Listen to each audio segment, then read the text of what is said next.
Alright, let's go. Number 10. The Big Wheel. Themia Nanayakara and his team at Swinburne University of Technology were not hunting for a monster galaxy.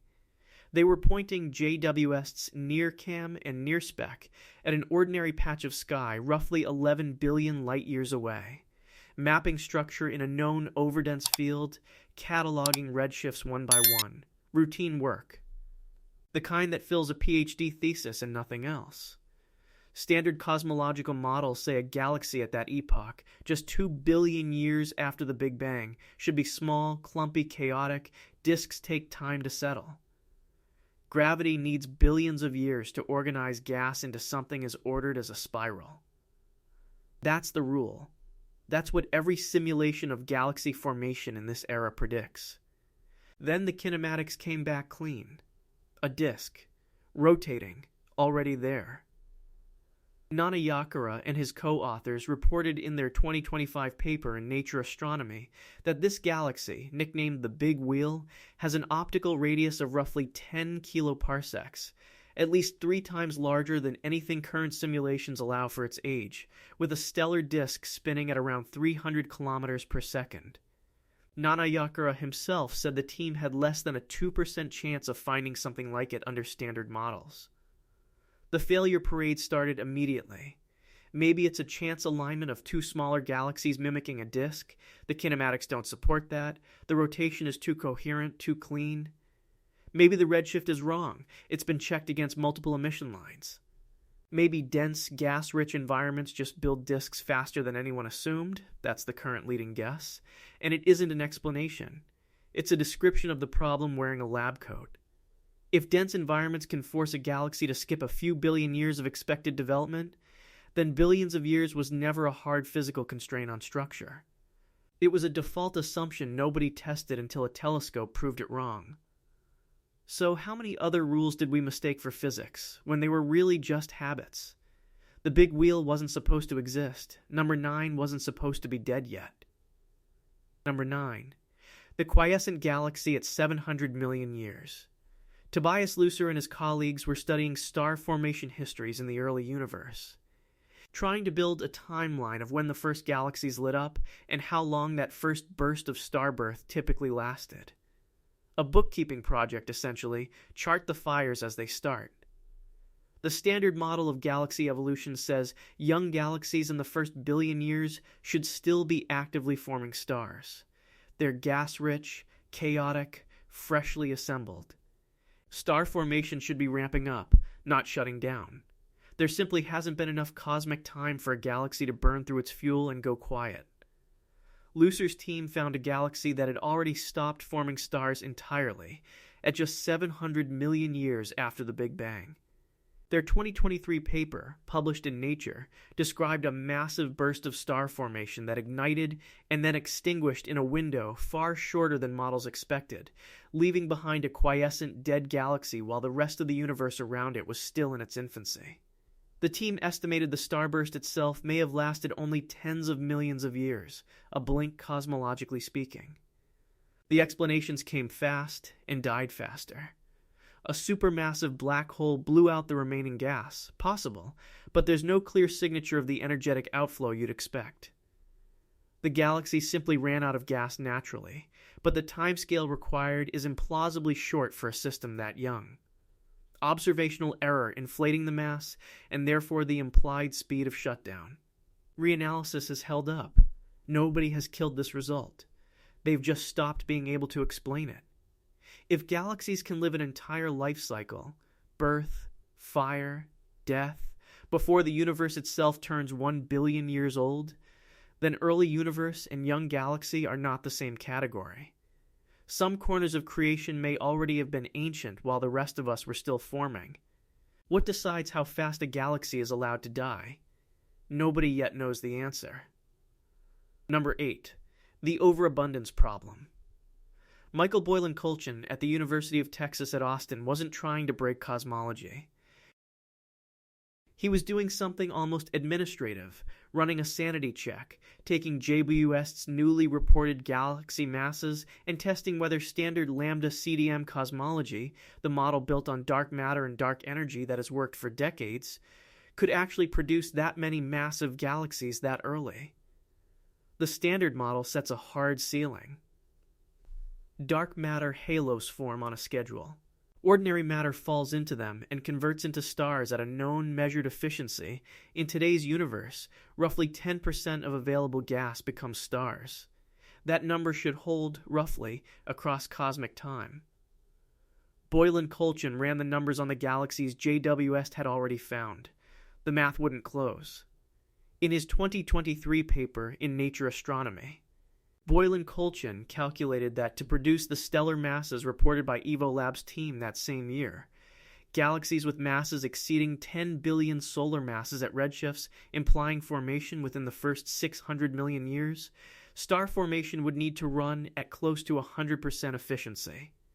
Nearly every available atom converted into a star. Mark Vogelsberger at MIT, uninvolved in the work, called the analysis sound, with few assumptions and a robust result. The failure parade, maybe the mass estimates are systematically too high due to dusty, red and light mimicking bulk, a real possibility still being tested.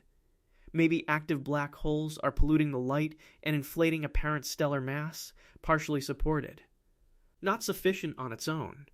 Maybe an early population of unusually massive hot stars skews the whole calculation, a patch, not a resolution.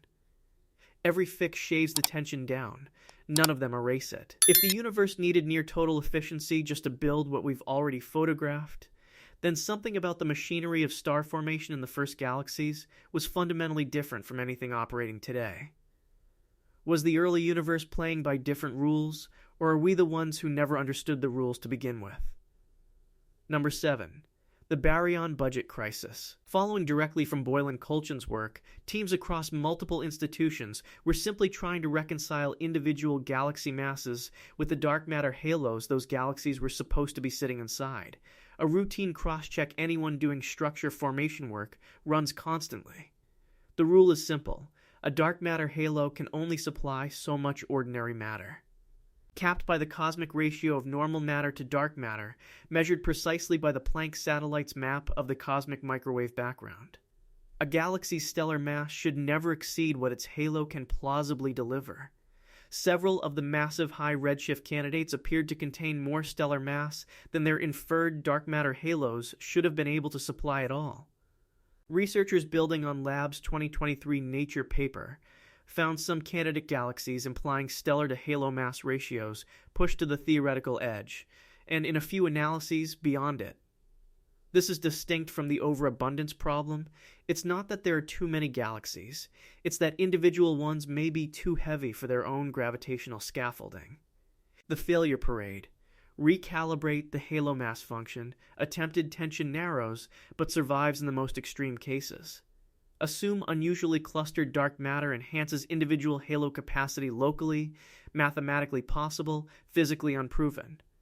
Or simply distrust the most extreme individual mass estimates as photometric noise, the safest option, and the one most scientists have quietly retreated to. If even a handful of these galaxies are real as measured, then dark matter halos, the gravitational skeleton holding every galaxy in the universe together, including the one you're sitting in right now, don't always set the limits we assume they did. What else is being held up by scaffolding we haven't actually verified holds weight? Number 6. The little red dots. Jorrit Matthey and his collaborators were running the Eiger and Fresco JWST surveys, slitless spectroscopic programs designed to catalog emission line galaxies across a broad redshift range, a wide, unglamorous net cast for ordinary science. Compact red objects at these redshifts should be one of two familiar things: dusty star-forming galaxies. Glowing red because dust reddens light, or faint active galactic nuclei with recognizable X-ray signatures betraying a feeding black hole. Nothing else was supposed to show up in appreciable numbers. Hundreds of small, point-like, intensely red objects appeared, starting around 600 million years after the Big Bang, vanishing again by roughly 1.6 billion years, and they matched neither category cleanly. Matthey's team formally named and cataloged the population in a March 2024 paper in the Astrophysical Journal. By 2025, researchers had logged 341 of them. Some analyses implied central black holes so overmassive relative to their host galaxies that the ratio broke by roughly 2 orders of magnitude compared to the local universe, according to work summarized by Kokorev, Kochevsky, and Casey in 2024. Yet the object showed almost no X-ray emission, the fingerprint you'd expect from actively feeding black holes. The failure parade, ordinary star-forming galaxies ruled out, the compactness and central densities exceed anything seen locally. Standard active black holes, the missing X-rays argue against it. A newly proposed black hole star model, black holes cocooned in thick, dense gas that mutes their usual signatures, put forward by Rusakov and Naidu's teams in 2025, currently the leading contender. And even its authors describe it as something never directly observed before. If it holds, then the earliest black holes in cosmic history weren't born small and grew slowly, the way every black hole near you formed. They may have arrived already enormous, wrapped in gas, hiding in plain sight for hundreds of millions of years. What was quietly assembling in the dark before the universe had stars to name it by? The universe was supposed to whisper its early history to us slowly. Instead, it keeps handing us finished sentences. Number 5. The JWST Quintet Merger. A Texas A&M-led team was cataloging galaxy pairs and small groups in deep JWST fields. Work aimed at measuring how often galaxies interact and merge across cosmic time, the unglamorous statistical backbone underneath every flashier headline about galaxy evolution. Standard models predict mergers should be rare and disordered in the earliest cosmic epochs. Galaxies are still small, spread thin, gravitationally unbound to each other in any organized way. Multi-galaxy interactions, groups of several galaxies actively merging together, are expected to be a late universe phenomenon, arriving only once large-scale structure has had enough time to pull galaxies into shared neighborhoods. The team identified a compact group of 5 galaxies caught mid-merger far earlier than any model anticipated for coordinated multi-body interaction. Researchers presenting the finding described tidal distortion, shared gas bridges, and disturbed morphology across all 5 members simultaneously, evidence the interaction was active, not a chance alignment of unrelated objects along the same line of sight. The failure parade, line of sight coincidence, the title features argue against pure alignment. A single massive halo hosting all 5 as unrelated satellites doesn't explain the shared distortion patterns. Standard hierarchical merger timelines simply running faster in dense pockets. Again, description standing in for explanation. If 5 galaxies could find each other and begin merging this early, gravity was doing the work of organizing structure on a schedule steeper than any simulation currently allows for. How much of the sky's apparent emptiness in this era is really just structure we haven't looked hard enough to see yet? Number 4. The top-heavy stellar initial mass function fix. Multiple modeling teams, responding directly to Boylan-Kolchin's efficiency crisis, went back to a decades-old assumption: the initial mass function, the formula describing what proportion of stars born in any stellar nursery are small, medium, or large. It is held roughly steady observationally across the modern universe and most of cosmic history. Under the standard initial mass function, most stars born in a cluster are small, dim, low mass. Only a minority are the bright, heavy stars that dominate a galaxy's visible light.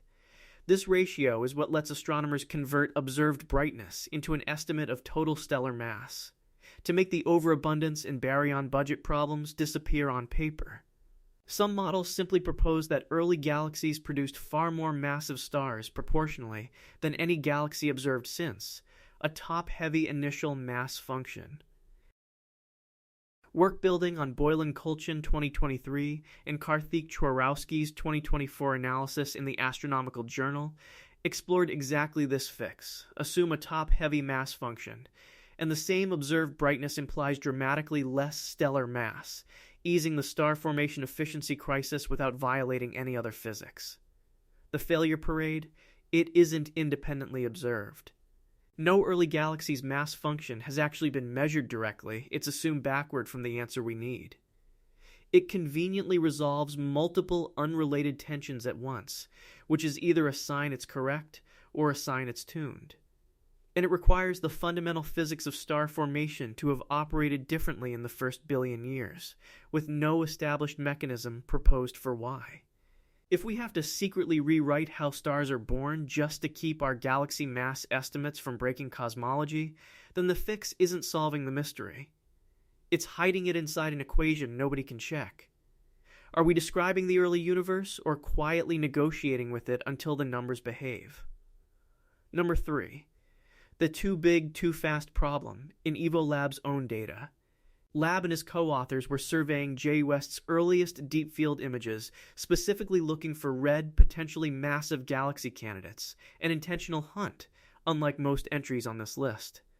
But even a hunt can find more than it expected.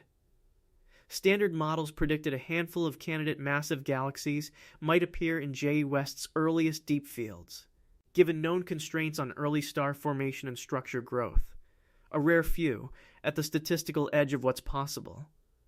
Lab's team found half a dozen candidates, with implied stellar masses rivaling the Milky Way, at redshifts placing them as early as 500 to 700 million years after the Big Bang. Their 2023 paper in Nature reported stellar masses for several candidates exceeding 10 billion solar masses, some approaching 100 billion, Milky Way scale, at an epoch when the universe was roughly 3 to 5% of its current age.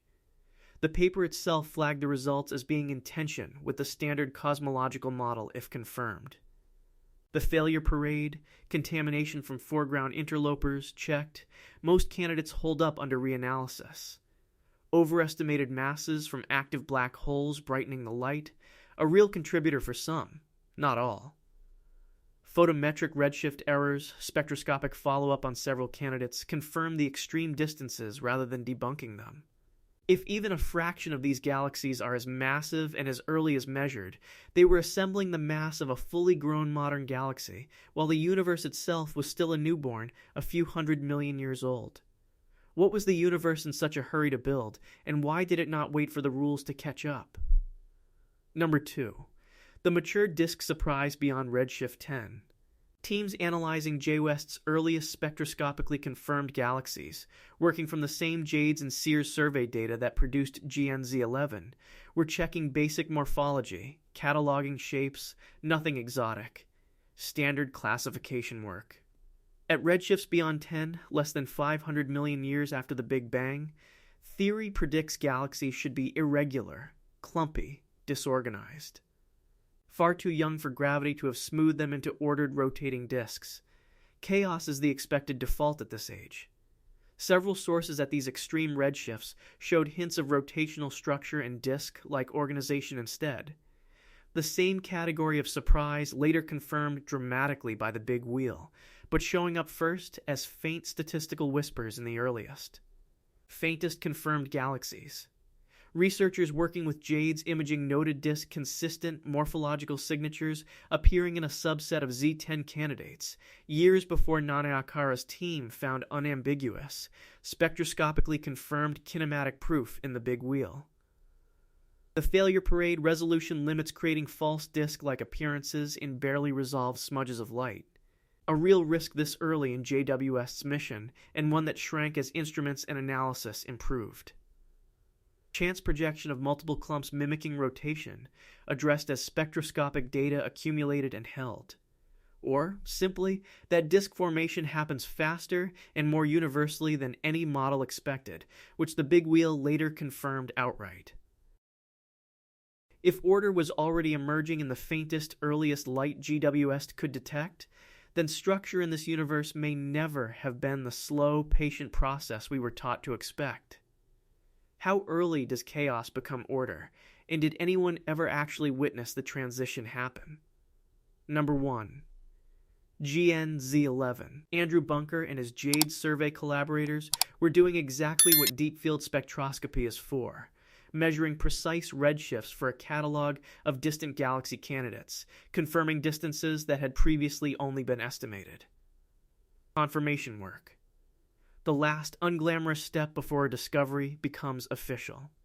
At 430 million years after the Big Bang, the Standard Model predicts a young galaxy, low in metals, chemically primitive, still mostly the raw hydrogen and helium left over from the Big Bang, with only trace amounts of heavier elements slowly built up by a few generations of dying stars. GNZ11 spectrum showed a surprisingly compact, extremely luminous galaxy and buried in its light. An abundance of nitrogen far higher than anything theory allows for an object this chemically young. Bunker's team confirmed the redshift at Z equals 10.603 in their 2023 paper, later published with full analysis in Astronomy and Astrophysics, fixing the galaxy's age at 430 million years under standard cosmological parameters from the Planck satellite. The nitrogen-to-oxygen ratio in its spectrum has not been matched at similar metallicity anywhere in the nearby universe. Follow-up imaging found the galaxy's core compressed into a region only around 65 to 200 parsecs across, a stellar mass equivalent to roughly 1 billion suns, packed unnaturally tight. The failure parade. Contamination from an unresolved companion object. A faint neighboring source was found nearby, but it doesn't explain the nitrogen signature itself. A weak active black hole polluting the spectrum, MIRI follow-up in 2024 found no clear sign of a dominant broad emission line from an active nucleus, weakening this option. The current leading idea, that GNZ11 is witnessing a second generation of star formation inside a forming globular or nuclear star cluster, gas enriched by the ejecta of unusually massive, fast-dying stars, remains unconfirmed and requires a stellar life cycle compressed into a window most models say shouldn't have existed yet. If GNZ11 already contains the chemical fingerprint of multiple generations of stars living and dying, then 430 million years old and chemically primitive were never guaranteed to travel together. Something in that galaxy lived, burned, and died faster than our timeline for the universe allows. What if the clock we use to measure the universe's age was never wrong? But the things inside it were simply never bound to wait for it? 10 entries. One thread running under every single one. Every galaxy on this list didn't break physics at some distant, exotic edge of knowledge.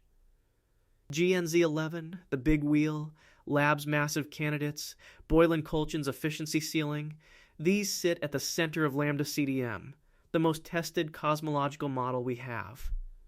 Built on decades of precision measurement. The anomaly isn't hiding in the dark. It's sitting inside the light we already trusted. The universe is not confused about how it formed. It formed exactly the way it intended to. We are the ones who wrote the timeline, and we wrote it without asking whether the universe had agreed to follow it. If you want to see more videos like this, click the video on screen now.